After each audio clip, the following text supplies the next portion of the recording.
Thanks, babe. Hello. I'm always having technical difficulties, so I always have to ask my husband to come and help me. How is everyone doing? I think there's only 2 people in here. That's all good. With me, that makes 3. How are you doing? So, we're here to talk about Dynamite yesterday, and man, was this an explosive Dynamite. Holy hell. It started off pretty good. It started off with Cody Rhodes and Penta. I mean, how can you not be excited about a show that starts off with Penta?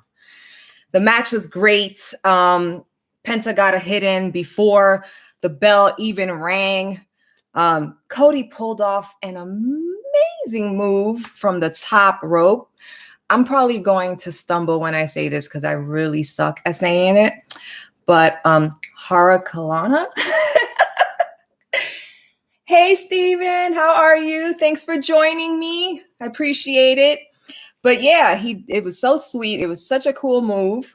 Penta was really trying to yank on Cody's arm.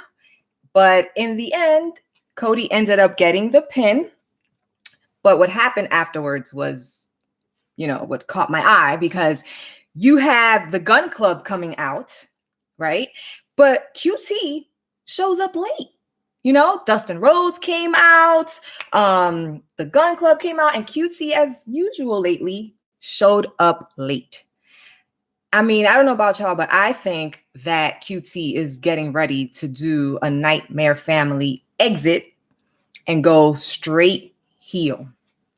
So I can't wait to see what happens with that. But hey, we know that these stories take time to build. So I would say wait for it. If this story is going to continue between Cody and Penta, it's going to be a little bit drawn out. And especially with QT, forget it. It's going to take about 3 months to find out where he really is going to be in the end.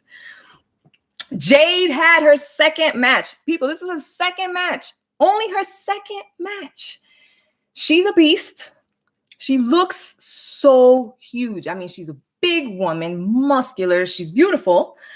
And she's fire in the ring. I can only imagine a year from now how amazing she's going to be if she's already this good. And this is only her second match. She destroyed Danny Jordan.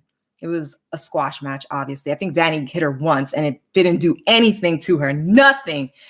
It was just so good to see her out there.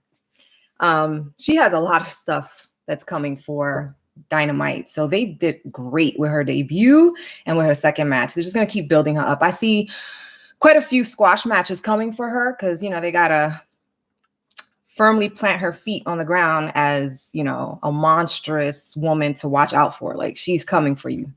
So it's going to be exciting to see her build up. The Pinnacle debuted with their name. If you don't know what I'm talking about, that's MJF's new faction, which has FTR, Shawn Spears, and Wardlow, and of course, Tully Blanchard's going to be involved. So, but it's called the Pinnacle, and they were so disrespectful. They took the Inner Circle's locker room. I know that the buildup is coming for Inner Circle versus the Pinnacle. It's going to be insane. 5-on-5. Yeah, I can't wait. Maybe we'll see it at Double or Nothing. Maybe we'll see finally the IC versus the Pinnacle at Double or Nothing. Remember when the Inner Circle went up against the Elite at Double or Nothing, and they gave us Stadium Stampede, which is still one of my favorite parts of any pay-per-view match I've ever seen. It was incredible. So can you imagine? The Inner Circle versus the Pinnacle at Double or Nothing? Let's get that, Tony Khan. Matt Hardy and his Hardy Party took on Jurassic Express and Bear Country. Squishadamus was off her game because for Cody versus Penta, I have Penta winning. Obviously, you're going to go after Penta, right? Heck yes. Double cage match. I love that. Hello, Laurent. Thanks for joining.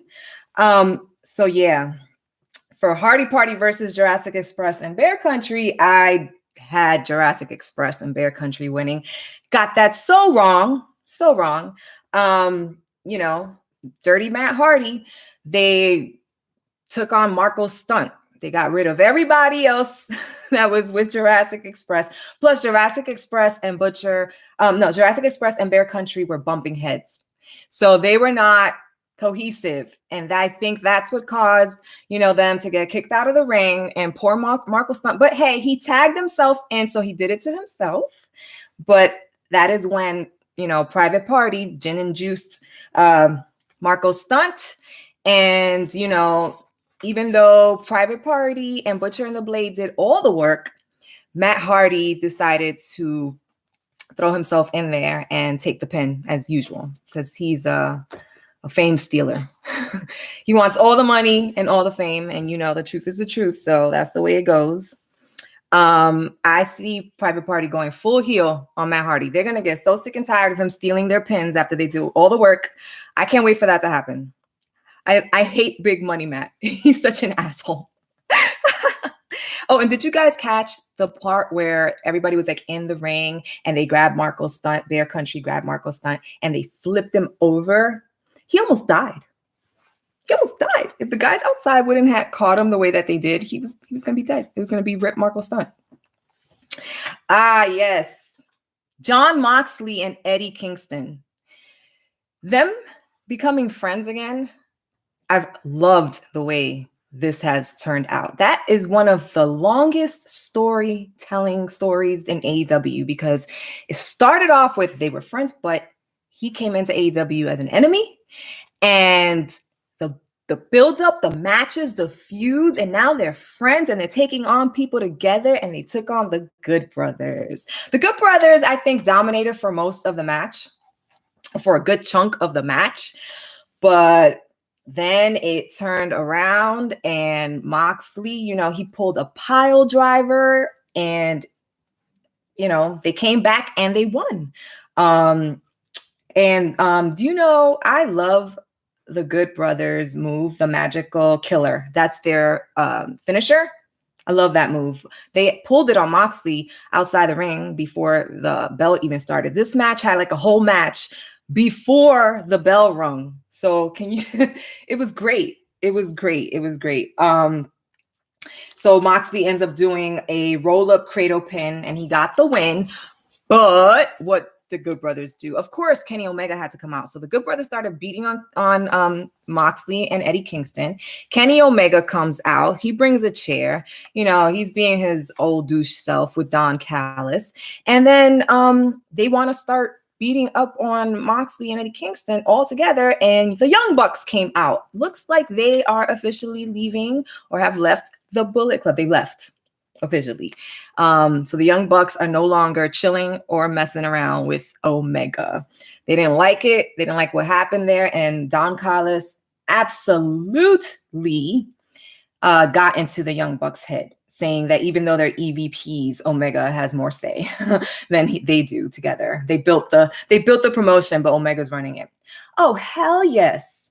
I agree, Steven. Eddie and Mox promo was fire. I mean, you have two guys here that do amazing promos by themselves. I think Eddie Kingston and Jon Moxley are two of the best promo givers, whatever the word may be, in AEW. And you put them together and it's just like, wow. And they're like oil and vinegar. They're so different, like the way that Eddie Kingston looks at Moxley when he says certain things, it's hilarious. I'm from New York, so I get it.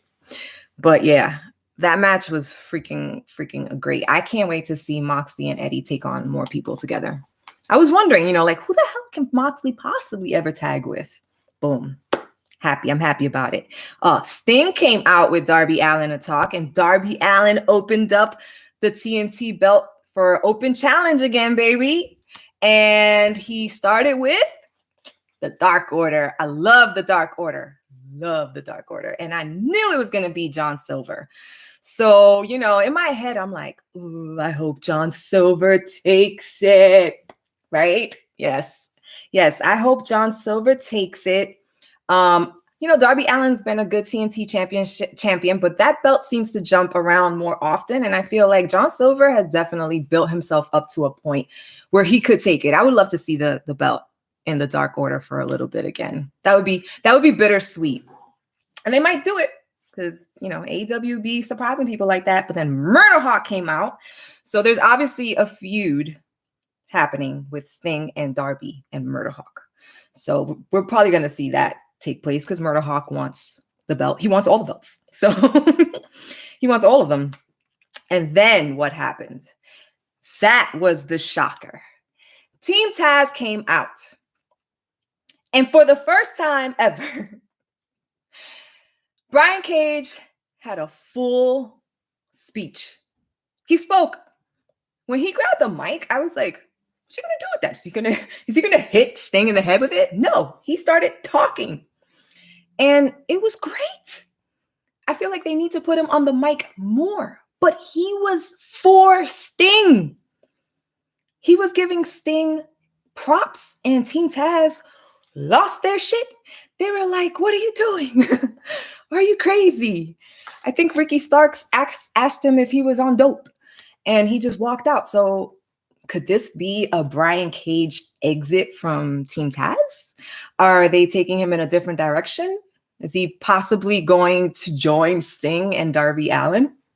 Can you imagine something like that? Can you imagine a Brian Cage versus Will Hobbs? Oh my God. It's all the possibilities when they start feuds like this that get me so excited because you don't know where it's going to go. And half the time they don't go in the direction that you think you're going to go, which makes it even better. And Scorpio Sky obviously has gone heel. This we knew was happening when he last had his last match. He said he's going to hurt anybody he needs to hurt to get to the top. So more from Scorpio Sky to come. And hey, Rey Fénix went up against Angelico. I knew this match was going to be great. Angelico is probably one of my favorite, if not my favorite, submission artists, wrestlers.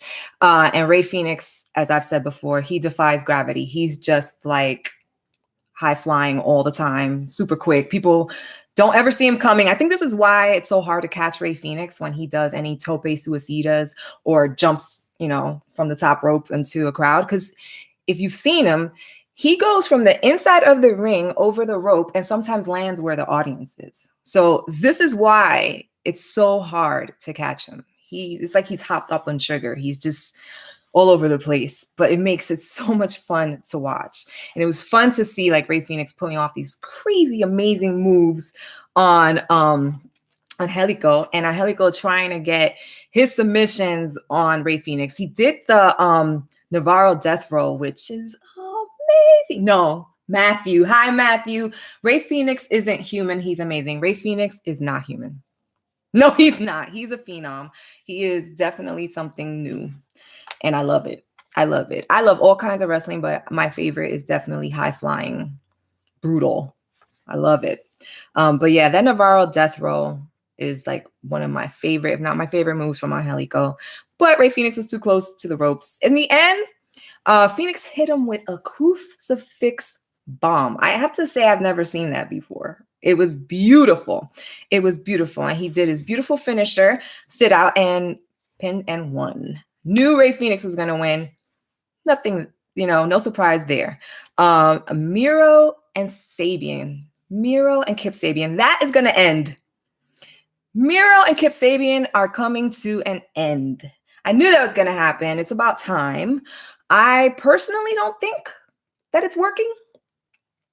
And whatever was there, it's over, I think. I think it's time for them to, go their separate ways. But yeah, Kip Sabian wanted the rematch with Orange Cassidy and Chuck Taylor, but Miro is done. They had their words because Kip felt that Miro embarrassed or, disrespected Penelope, his wife, and Miro wasn't trying to hear it. He's a big dude. Kip Sabian kind of caved, and when Miro walked away, he said, we're doing the match. So Orange Cassidy and Chuck Taylor versus Kip Sabian and Miro is happening. And I'm pretty sure they're splitting. Which brings us to what I was trying to get to. Right. Yes, Matthew said, I didn't like that gimmick either. Miro needs to be Miro and just destroy people. Absolutely. He needs to be a monster. Murder Hawk runs alone. He joined with a few people, but he's been really good alone. Like, very, very good. So I think that once this ends, once this becomes like a quick feud and then it's over, Miro's going to get the shine that he deserves. And I think they need to find Kip Sabian a partner, like a tag partner that meshes better with his style. But yeah, can we talk about the main event? This is, I have like no words because the main event went above and beyond what I thought it was going to be. And I already had it like up here and it just blew my mind. Let's just give it up for Thunder Rosa. Let's give it up for Britt Baker. These women left everything in the ring and outside the ring. They proved to people that women can do it too. And listen, how many chair shots did Britt Baker take to her back? Okay, Thunder's an MMA fighter. Like, she's strong. You know what I'm saying? Britt Baker is a dentist. After she does all this stuff, she has to go and work her other job. You know what I mean? These women are so powerful, so strong.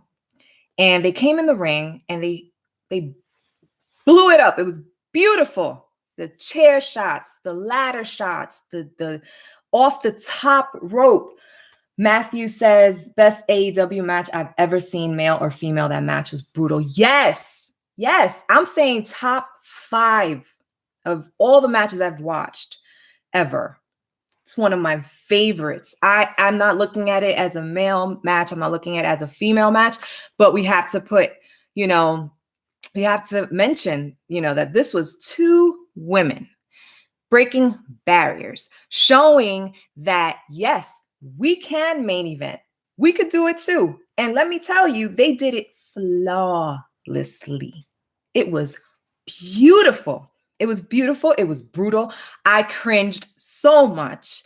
And I really thought that Britt Baker was going to win, even though, Thunder Rosa is my favorite wrestler. I love Britt Baker too. I think that she is due the belt. It's time. Double or nothing. Shida versus Baker. I've been saying this. I thought it was going to happen in Revolution. She didn't make it to the Revolution match. But Shida versus Baker, with Baker getting the title and this feud continuing with Thunder, and then having Thunder at the end of her NWA contract join AEW and go for the belt, have her be the next champion after Britt. That's my dream. That's my dream. The thumbtacks, though. Can y'all believe it? They did thumbtacks. I was like, yo, only Darby Allin, Moxley, Eddie Kingston, like the most brutal of the brutal wrestlers, screw around with the thumbtacks. Ricky Starks. But you talking Thunder Rosa and Britt Baker said, whatever, we doing this too.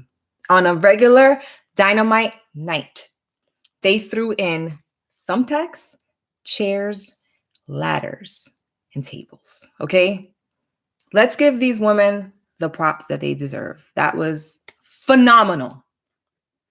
Steven says it did so much for both Britt and Rosa. Rosa proved she belongs, and Britt showed how tough she truly is. Absolutely. Britt Baker really is the face of the women's division and AEW. This woman kept the women's division going from a wheelchair. A wheelchair. She was in a wheelchair where her and Swole's feud was mostly done when she was in a wheelchair. So, credit when credit is due. And this, these women Britt Baker a year ago is totally different from Britt Baker today. She has just improved to the point where she just went above and beyond. I loved it. The main event was phenomenal. I am so happy with what AEW is doing. They're showing that they absolutely are paying attention to what people want, and they really are working on the women's division. It's a slow grind, but you know what? Slow and steady wins the race. So let's keep it there. People, thank you for joining me. If you don't already, please subscribe, drop me a comment. I really do try to respond, even if it's a day or two late. And if you don't already, follow me on Twitter and Instagram at Top Rope Squishy. It was so much fun doing this live. I love talking to y'all. Thank you so much for joining. I appreciate it. I hope you guys have a great night. And until next time, Top Rope Squishy is out.